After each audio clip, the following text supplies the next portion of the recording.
Welcome to the KayaCast, the podcast for cannabis businesses looking to launch, grow, and scale their operations. So, you have a background in inventing stuff, and what made you start DynaVap, and why is it called DynaVap and not DynaVape? Okay, well, the last question's the easy one, and it goes all the way back to our very beginning, and that was kind of the impetus being way back in, believe it or not, 2012. I was seeking a better alternative because although I find that cannabis can be really helpful, not just to me, but to other people, there was some inherent problems, especially with the consumption, especially with smoke. Didn't really agree with me. When I first found a vaporizer, it's like, wow, this is massively better. And oh, when I use this, my flower kind of tastes like it smells. That's really nice. It's not so hot and harsh. But doggone it, this thing is the size of a walkie-talkie. It barely fits in my pocket, and it's $300, which thankfully it was important enough to me that I saved up the money and I bought it. Didn't have a lot of money back then, but I did it anyway because it was important to me because I knew the smoke didn't agree. So, well, about 6 months later, I'm sitting in my basement sharing it with a couple friends, and this just thought kind of came across my mind. Is like, well, why do these things need to be so big? Why do they have to be so expensive? And wouldn't it be nice if there was a way to bring, we'll call it this technology, to the masses, to the world, to people that under no circumstances can practically afford a $300 device. And so here begins the mission. Is it possible to distill the concept of baking your flowers instead of burning them into a very small, compact, simple, and easy to use device that can be produced at a price point that's low enough that even people in third world countries can afford it? And what became very clear once this journey began is that using electronics in the product itself is probably the single biggest reason for the complexity, the cost, and the failure rates. So it became really, really clear. We're going to do it the way that, to the best of my awareness, at least at that point in time, no one else has really gone. And that's, although our product might not look very technological, there's actually a lot more technology that is either in it or is required to make it function well than it might seem, as we take this different path to make a vaporizer, or as we like to call them, a thermal extraction device that does not need any electronic parts. So when you take a vaporizer or a vape and you remove all of the electronics, or the E is typically associated with e-waste or e-liquid or all the other E things regarding electronics, vape changes to VAP. Oh, I see. That's So clever. hence DynaVap and not DynaVape, because our product doesn't contain batteries or wires or heavy metals or effectively anything electronic. It's what a lot of people refer to as a very simple mechanical vaporizer or analog type device, where another fun way to describe it is when we think about what a traditional dry herb vaporizer is or what it represents. Without getting into individual components, we can break it down into basically three things. You've got an oven, you've got a source of energy, and you've got a control for that source of energy. Because if you can't control the energy, you're going to burn your cookies, right? Hmm. So what we did is we effectively separated the source of energy from the oven, okay? And we took the control and we used this widely available control called a person, and put the person in control. And we made it a little bit easier for them by giving them an indicator. In other words, our little cap simply clicks when it's ready, so you know when your oven's at the right temperature. But you're still in control, so if you like your cookies a little crispier, you can keep heating a little bit longer. Or you can stop right at the click and know that your cookies might be a little bit gooey, but they're still going to be properly baked. I love finding out unique like contraptions, like a better way of doing things. And when I was doing research on our conversation and I saw DynaVap, I was like, why didn't we do this before? Because for me personally, e-cigarettes or vapes, I inherently know that you're smoking an extract. You're not Right. really smoking the plant, and that can't be No. healthy. And then Well, on the other side of things, if you're smoking a joint, you're smoking a lot of smoke. That can't be healthy either.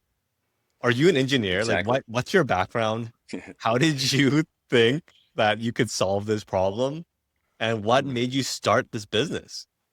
Well, so from a definition perspective, I don't know if you'd call me an engineer because I didn't go to school to study engineering or anything along those lines, at least not a formal school. I've been a lifelong student in the regards that I have a passion for understanding things. I love mechanical things. Still like taking things apart. You know, anytime I see a label, no user serviceable parts inside. Oh, I guess I'm not a user. I'm going to open you up anyway. I want to see what's in there. And, you know, I pride myself in my ability to also reassemble complex things uh, into a functional condition again.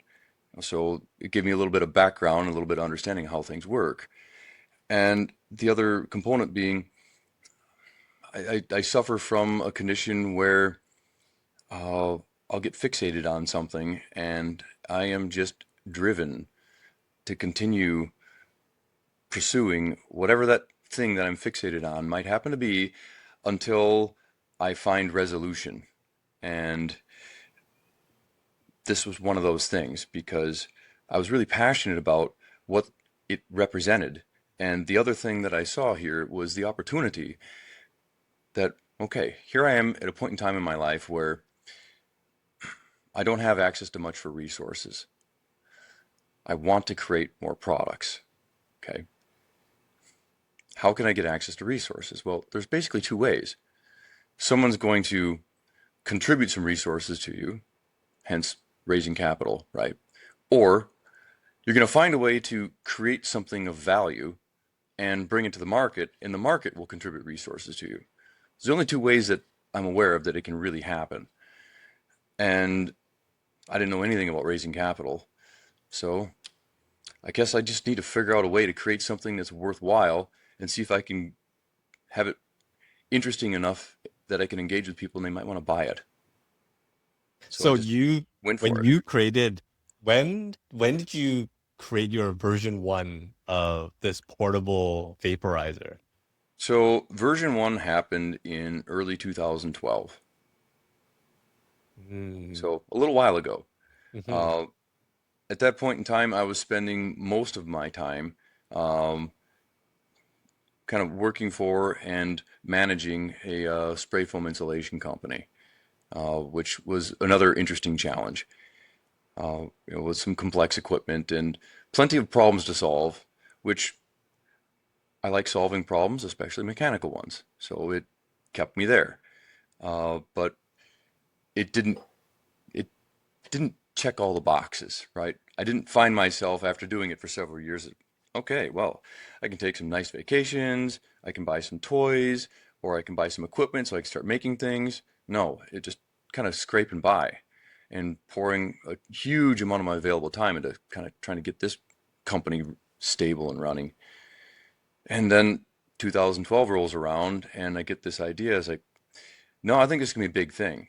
Because, I mean, 2012, cannabis, there was a few medical states. It seemed like recreational stuff was coming, Mhm. right?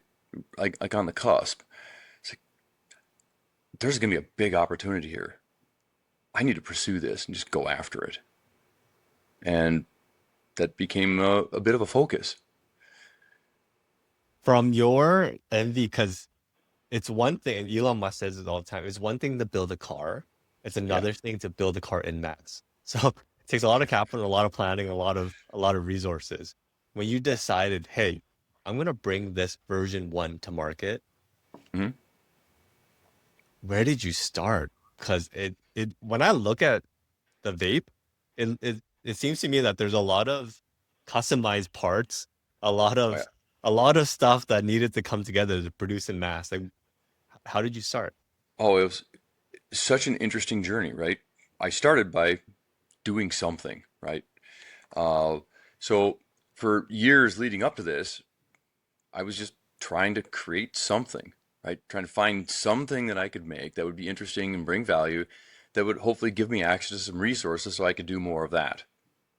When I finally touched on this and had we'll call it a functional prototype that I could share with people and get some reactions like, wow, that actually works pretty good.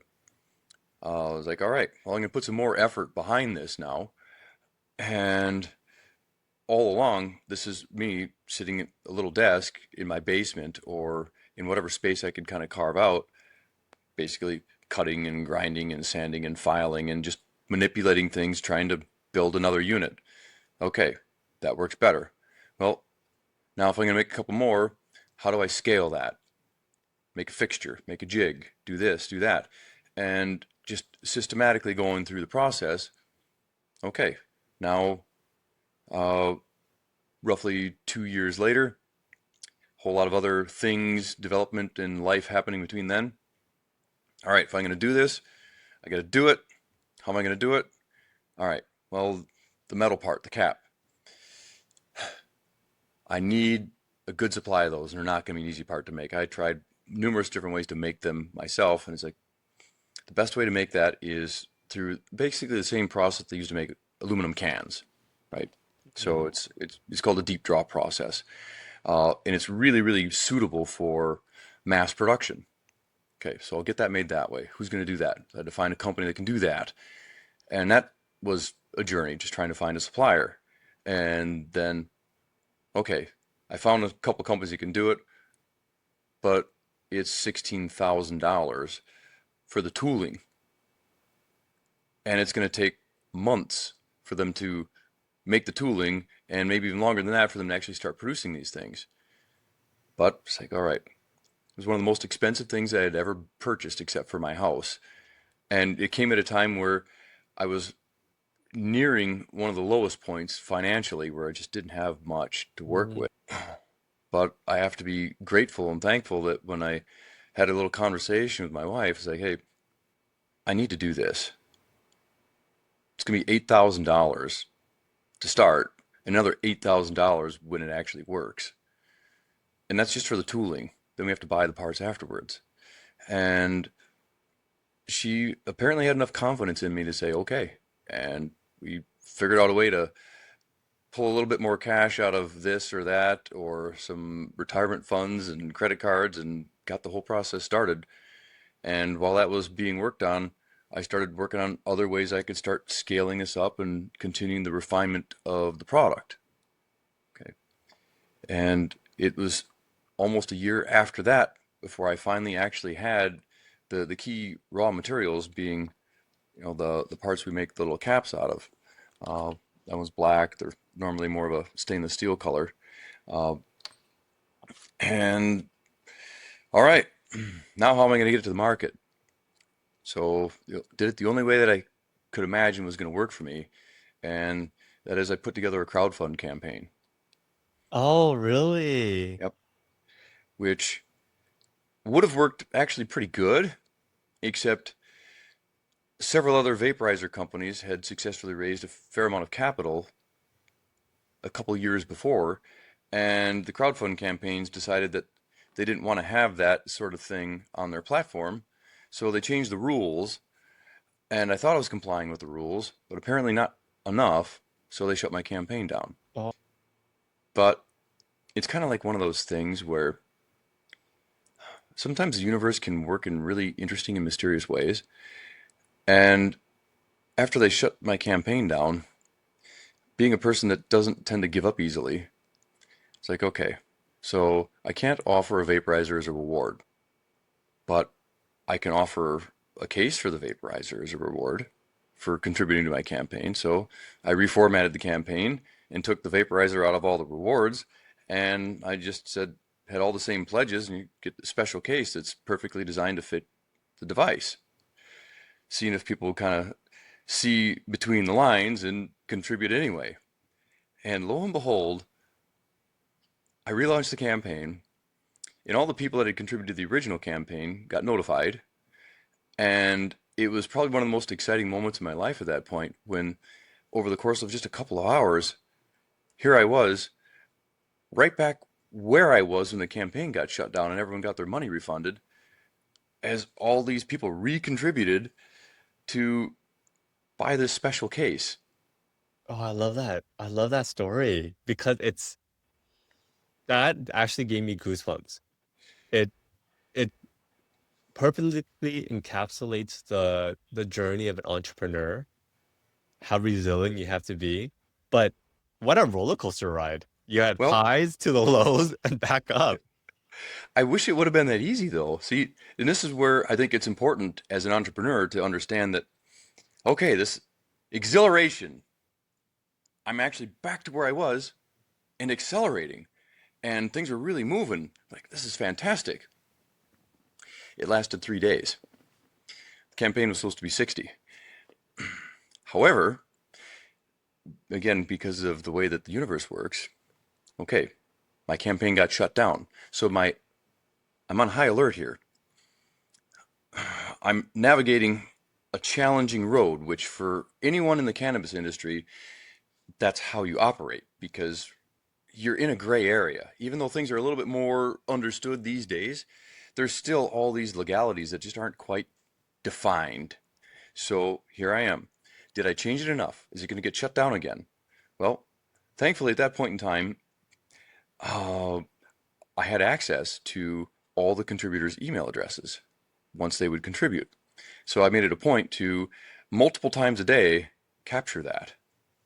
And when my campaign got shut down again 3 days later, it was a big disappointment, but I had my email list and it actually served its purpose quite well because now there's people out there that knew that the product existed. Okay. Someone even made a thread on a vaporizer forum called Fuck Combustion, which was really cool.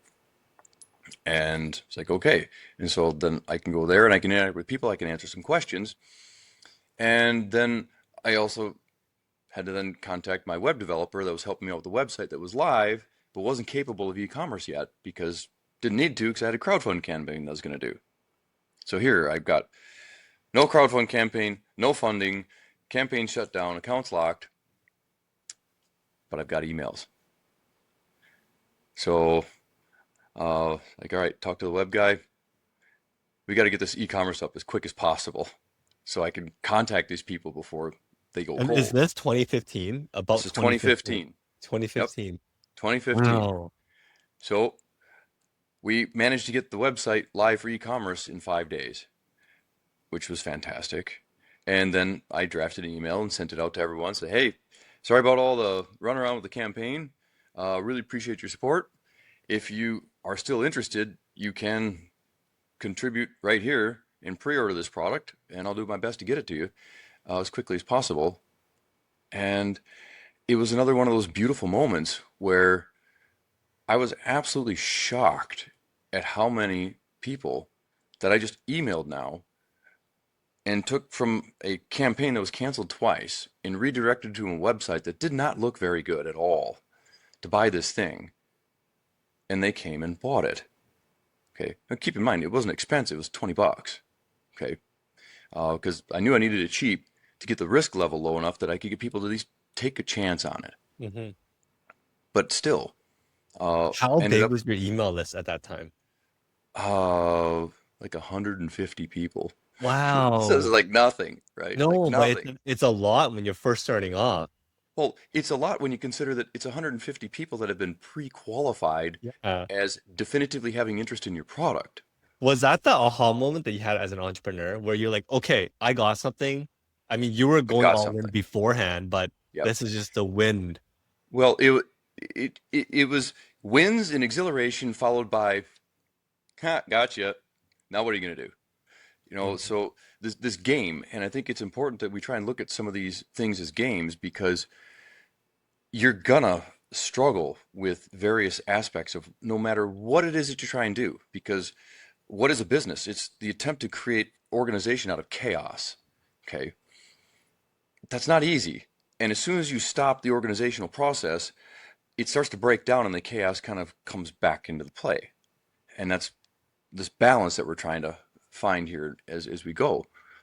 So yeah, there were some exhilarating moments on that early path. And, here I thought I finally was on a track. Okay, I don't have to go through the crowdfund, which is beautiful because they're going to take 10% anyway. Now I only have to pay the merchant fee.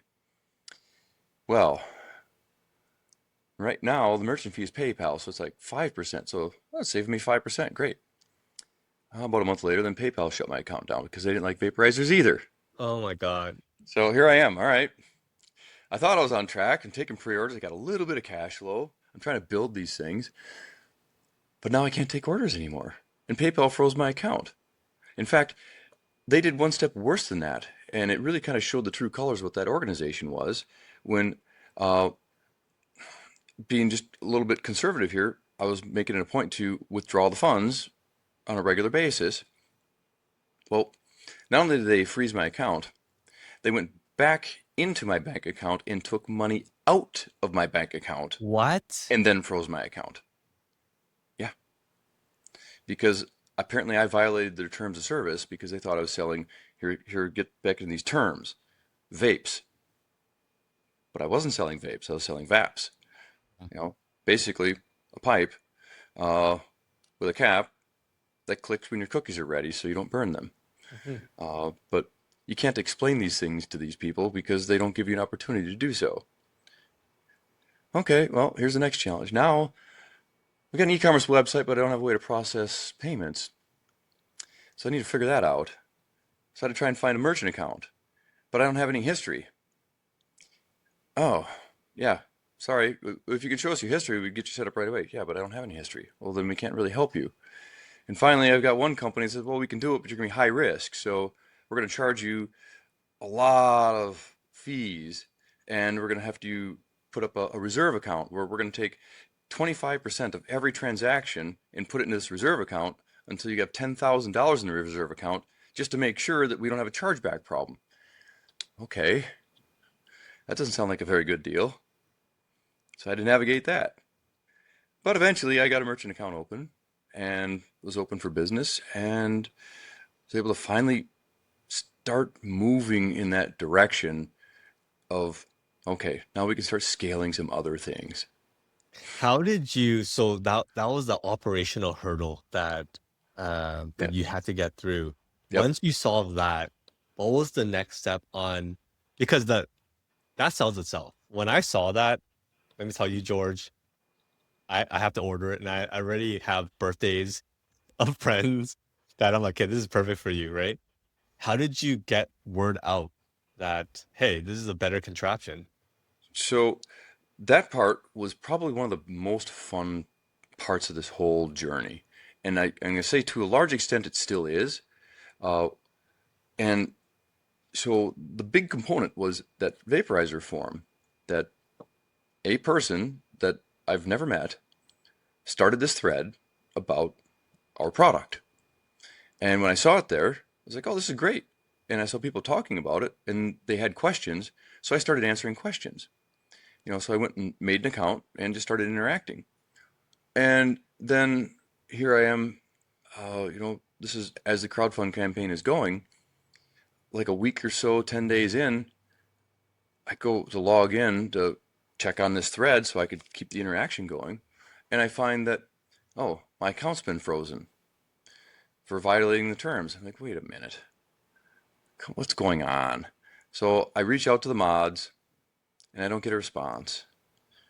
And a day goes by, another day, and I reach out again, I don't get a response. And finally, after 4 days, I finally get a response. Like, yeah, uh, you're obviously part of a company, that sells product, and we don't want people posting on there as part of a company without being identified as being part of a company. It's like, okay, well, how do I do that? Well, you got to do this thing. Okay, I'll take care of it.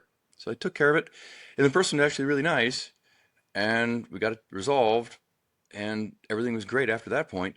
And that became probably one of the most impactful ways to get that messaging out was on this forum, because the people that were interested in exploring what the options were to bake their flowers instead of burning them, well, you start looking up vaporizers, and where do you find information on them? There weren't many good options, especially in 2015, 16, 17. There just wasn't a lot of information out there. So the forums had it. YouTube also was a great place to learn about things before it became so biased and censored. And that was the second thing that I learned early on. Uh, Even before DynaVap, when I was doing a lot of the spray foam stuff, uh, I put a post on Craigslist, if you remember Craigslist, because I needed a videographer. Because we were doing this project with the spray foam equipment, fixing a roof on a building. It's like, well, we should maybe record this so we could use it for promotional purposes. So I put an ad on Craigslist looking for a videographer. And found a guy, talked to him. He showed up.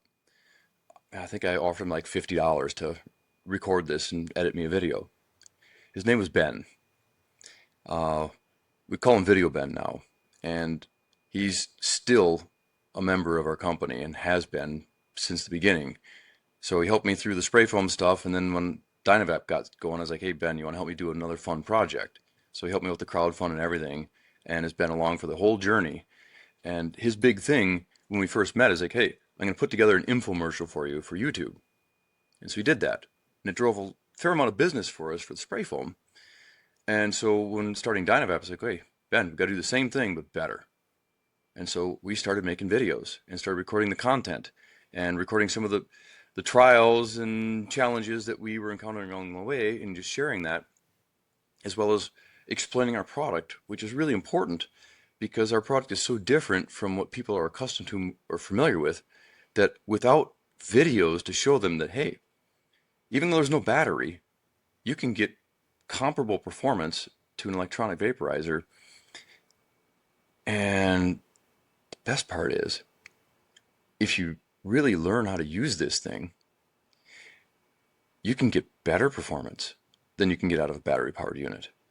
And it becomes very intuitive, kind of like riding a bike. Once you get familiar with it, you don't think about how do I ride this bike. You just get on it and you think about where you want to go. Okay? That's how our product works once you get familiar with it, because it's intuitive, it's tactile.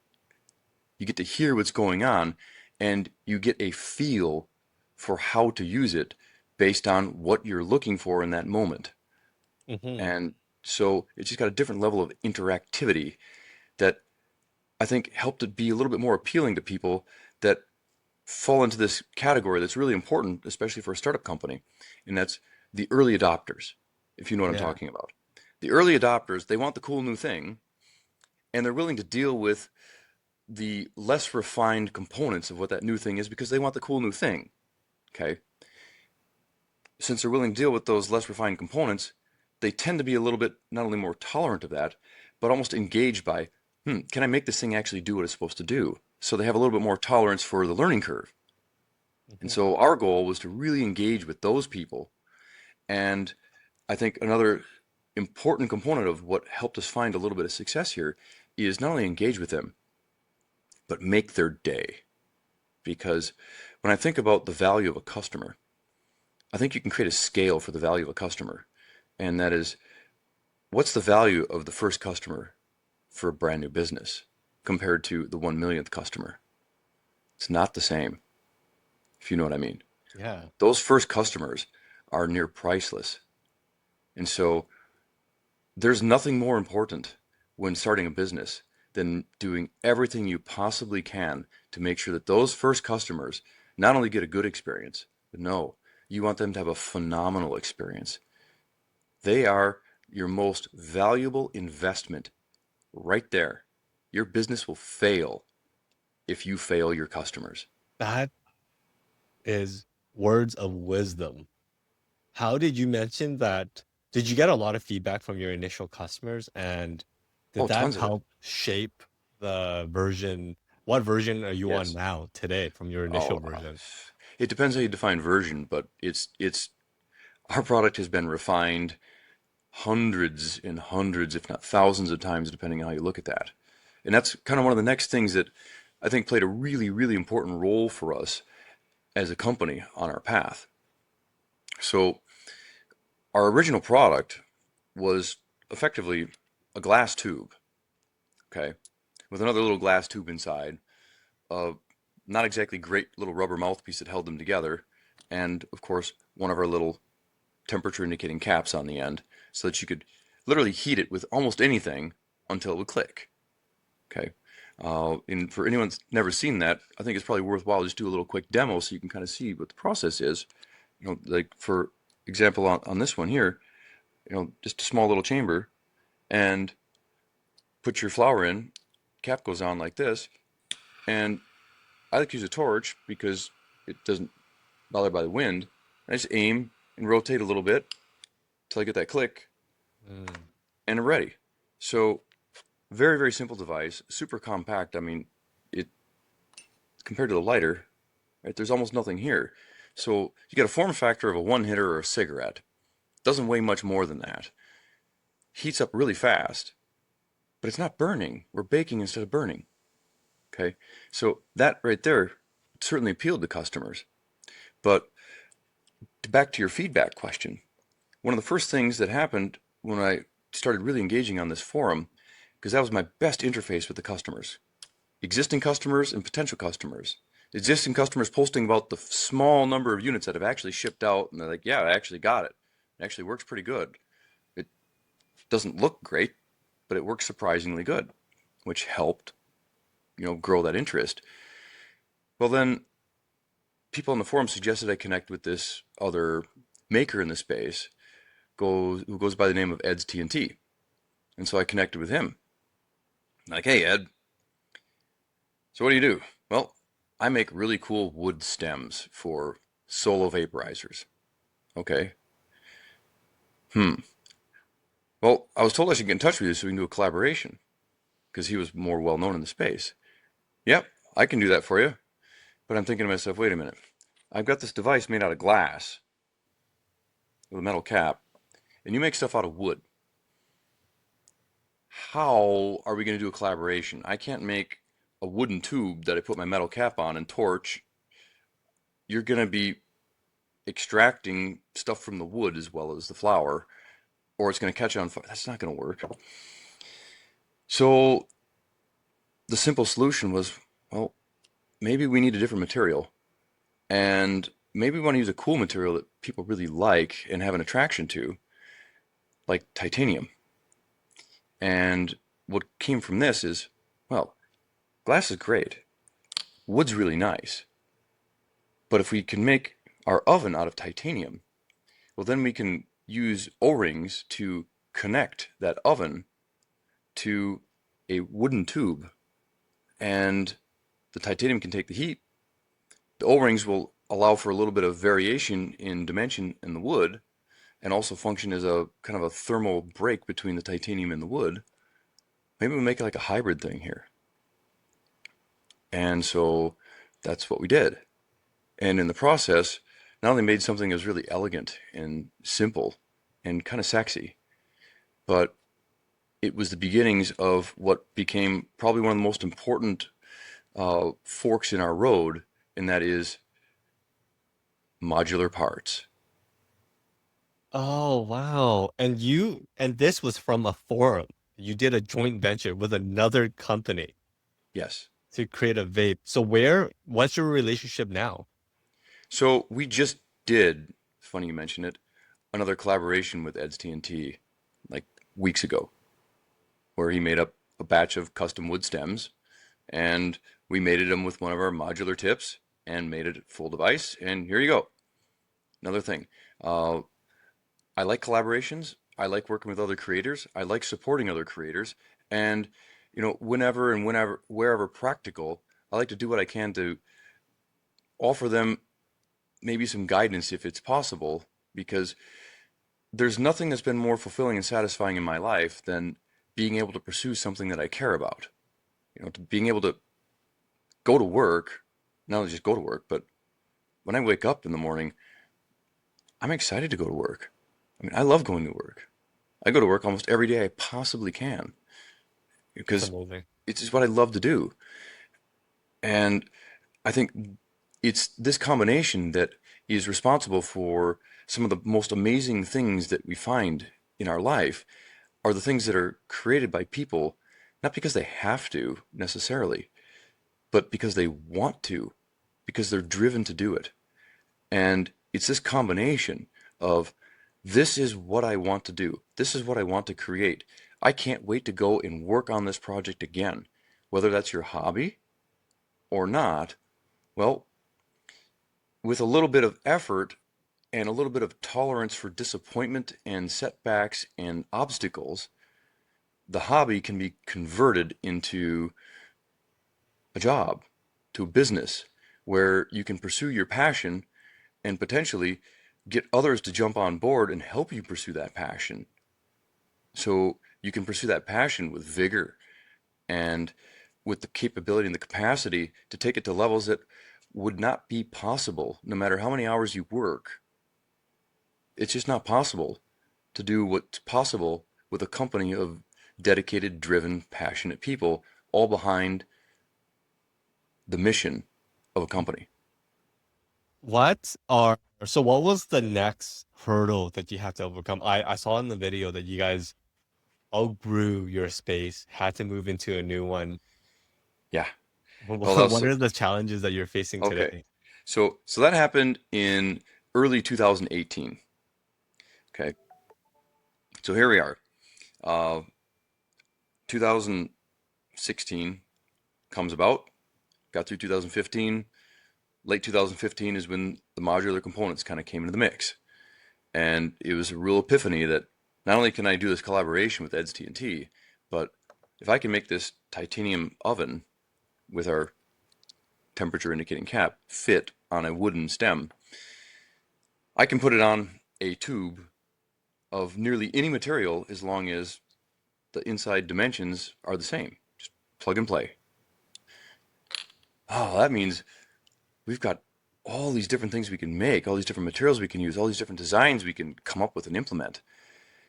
Well, it wasn't much later, I think early 2016, when around the time where I hired our first full-time employee, who was part-time prior to that, which was a big major milestone. Okay, well, I've got a full-time employee now. Okay. By the way, full-time employee, have to give him a paycheck, but the company wasn't making enough money that I could get a paycheck. No, wasn't there yet. And then I see someone posting on this forum. They've made their own custom stem to mate up with the tips that we were making. And it struck a chord in me in a really interesting way, where initially it was really disappointing and kind of unsettling, and it kind of bothered me. It's like, oh, they're copying me. And then I took a deep breath and I looked at it. It's like, but it's actually kind of cool. So, having read about other entrepreneurs and especially other inventors, there's something that really stuck in my head, and that's very few inventors ever make it. Almost no patents ever become profitable. And one of the main reasons why is not because they're not good ideas or good inventions. It actually has more to do with the inventor than the invention. Okay, because of this idiosyncrasy amongst inventors where they might go and file all these patents to protect their invention, but they're so afraid that someone's going to steal it that all they see is people trying to steal their invention instead of seeing that as an opportunity. And so, okay, the answer here is not to try and shut this person down. What if we reach out to them and develop a relationship and see if we can find a point of mutual benefit? And so I reached out to him. That's pretty cool what you're doing. And so we just interact a little bit. Is there anything I can help you with? And he's asking for some specifications, this, that. Yeah, sure, no problem. And then he started asking if you could maybe get a part or two. It's like, yeah, no problem. Send me your address. And so he was actually in UK. He sent me his shipping address, and I put a whole bunch of fully functional, perfect tips, caps, O-rings, everything I had, plus some additional raw materials and everything, and shipped it to him. And with a little note that said, love what you're doing. Here's some stuff so you, instead of just selling a stem as an accessory, you can sell a complete unit, because it's going to bring more money, more value. Because I wanted to kind of get off on the right foot, with the vision being, if we do this right, we've got these modular parts, we can create like a whole community of people that want to make things that are going to be their creations, not mine and not ours as a company. They're going to have their own flavor that's going to be different than anything that we're going to come up with. And it's only going to add to the variety, to the diversity, and make the whole DynaVap's, as we like to call it now, that much more interesting and engaging. And I have to say it kind of worked, because although we've got quite a few different components, parts, and pieces that you can fit together however many different ways and customize your product, there's also other accessory makers out there making parts and pieces that are compatible with our product that change the way it looks and performs. So that diversity means there's a huge range of nearly anything you can imagine in this category for people to find exactly what they're looking for, or connect with one of these makers and have it custom made. Wow. So how did that impact your business today? Now that It you've created really an ecosystem of creators into the you know what it reminds me of? Uh, in the software space, okay. Salesforce, for example, they'll let developers build on their software and have in their marketplace, and then you can Yep. attach stuff to the core product. It just makes sense, right? Although the part that I had to really learn is that although you want to have some level of control over the marketplace, Hmm. hence the patents and the trademarks, they do matter, okay? But to just go off and send a cease and desist, or try and sue someone for treading on your turf as the first course of action, no, not a good choice at all, because it takes a lot of effort to convert an idea into something. And when you see someone else that's trying to create or make a part or an accessory for your product, what they're doing is they're pre-qualifying themselves as a potential either A, business partner, or B, associate. So you don't have to go and find them. They're letting you know, hey, I'm over here. I like what you're doing. I want to participate. Can you guide me? Hmm. That's awesome. So, it's a mindset thing. You know, yeah. Could they be adversarial? Sure they can. Could they take a bite out of your business? Yes, they can. But if you are willing to have a discussion and help find a path that is mutually beneficial, they can also add energy with a flavor that you're not capable of providing and help you grow. And I truly believe that it was the embracing of the makers and encouraging them to do their thing and giving them support and trying not to be adversarial that helped us grow in significant ways, because it helped everyone feel a little bit more inclusive versus excluded. George, is this now on your distribution network? Is this like a huge part of your distribution network today? Where do you are you nationwide? I'm assuming you are nationwide. Are you worldwide? And Oh, we've been global since the beginning, which is another really fun little tidbit that um, when I think about, and it's kind of, I find it somewhat interesting, because when I was younger, I had zero interest in anything business related. In fact, the whole topic of business was actually off-putting to me. I can't completely put my finger on exactly why. I think part of it was, I saw my father, who also was an entrepreneur, spend a whole lot of time working on his business, and it just seems so boring to me. Why would anyone want to do that, right? Uh, as I got a little bit older, it's like, well, maybe someday I'll work in an R&D lab. That'd be kind of cool, working on new things. Or maybe I can get a job at Area 51 working on the UFOs, because I felt like I was smart and capable to do something like that. But how do you get a job working on something that technically doesn't exist? Well, maybe that's not going to work. Okay, I got to find another path. And eventually it became clear that the likelihood someone's going to discover me is close to zero. I guess it comes back to that responsibility word. If I'm going to do the things that I really want to do, I need to take responsibility for making the choices and put myself in a position that I can do them. And that's kind of where it started to go. Okay, well, I guess the path to doing that is, I guess I got to run a business, create a business, and hopefully make enough good choices that the business can grow and we can hire some people and we can amplify what we can actually output. And then we got access to resources if we do a good job. Well, when thinking about a business then, okay, maybe I do want to run a business. It'd be really cool to have an international business, because I don't know too many people that do a lot of business internationally. Well, this is the beautiful thing about a crowdfund, is crowdfunds don't have borders per se. Yes, there's some countries that can't participate, but the reality is there's not many, because you're just pre-buying a product to a degree. And so when I launched that first crowdfund campaign, what I found fascinating is, as these people were contributing to the campaign, all of a sudden here I am, I'm looking at it, and it shows the breakdown of where people are contributing, and like 40% of the people contributing to this campaign were from places outside the US. It's like, that's fantastic. And so as we got a little bit further down the path, it's like, okay, not only do we want to continue this international trend, but I want to grow the international part of the business with more energy and effort than the domestic side, as a hedge, because 2015 presidential election coming up, don't know what's going to happen. We're just now entering the state of legalization in recreational cannabis. Don't know what might happen. But if we have a good portion of our business internationally, well, hopefully at least then, even if regulations change in the US, we'll be able to export product and still survive as a company. So we put a huge emphasis on developing an international market.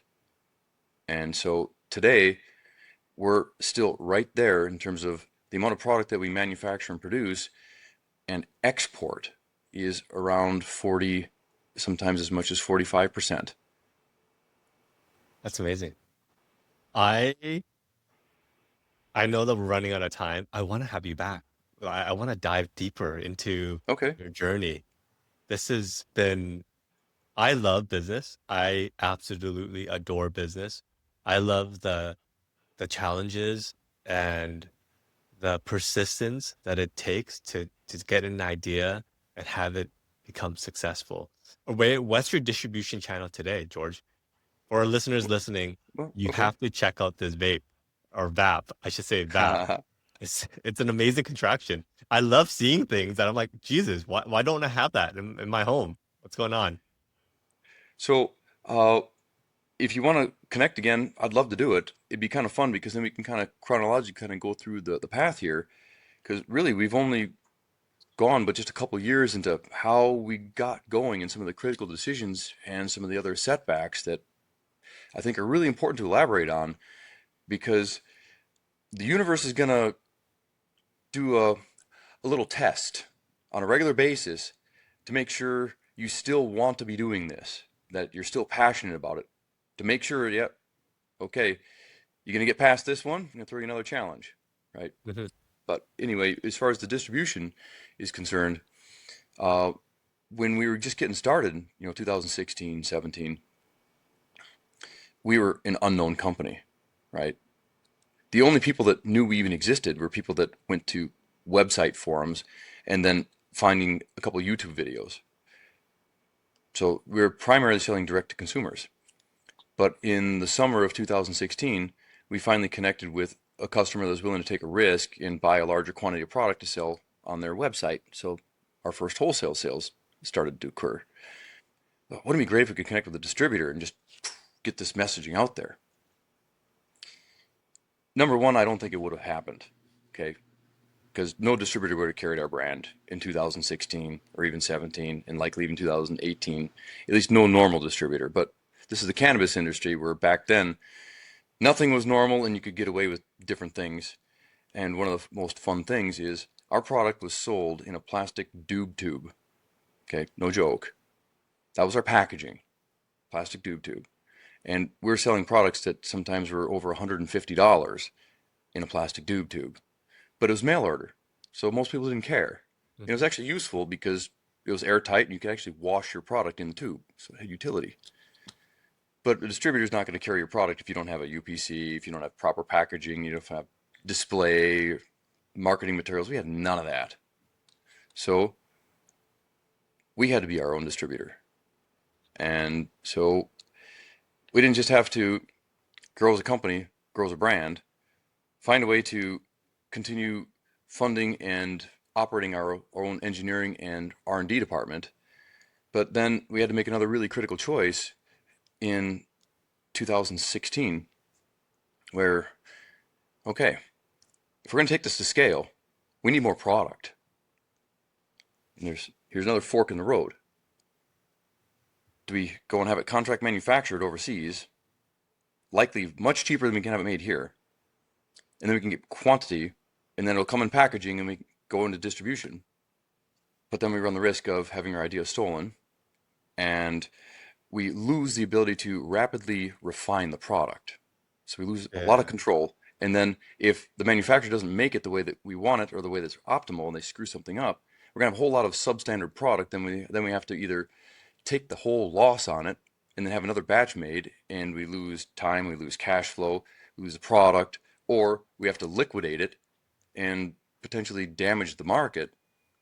Well, I guess let's start another business. So we got a brand business, we've got a research and development business, we've got a distribution business.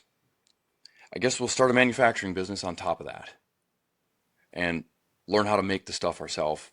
And that way we can refine faster and we can take our stuff to scale on our terms. Wow. Okay. I'm gonna end it there, and please come back. Let's schedule another time. Cool. And if you're up for it, and let's Oh, I'm continue. totally up for it. Totally up for it.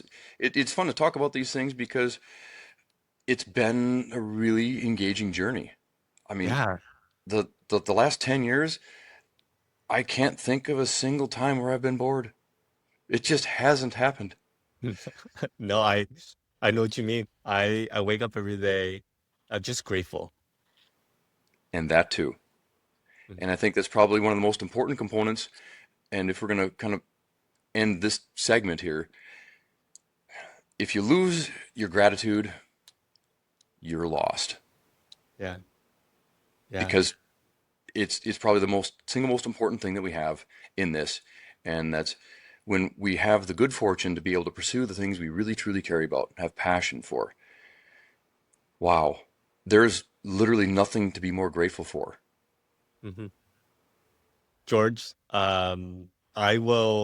we'll connect after this, and we'll schedule part 2 of our conversation. I want to thank you so much for coming on and sharing your journey.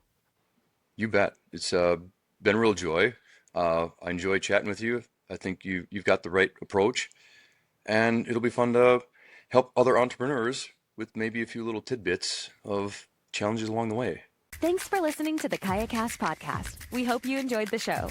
Don't forget to subscribe to our podcast in your favorite podcast app or visit our website to access the full archive of episodes from the show.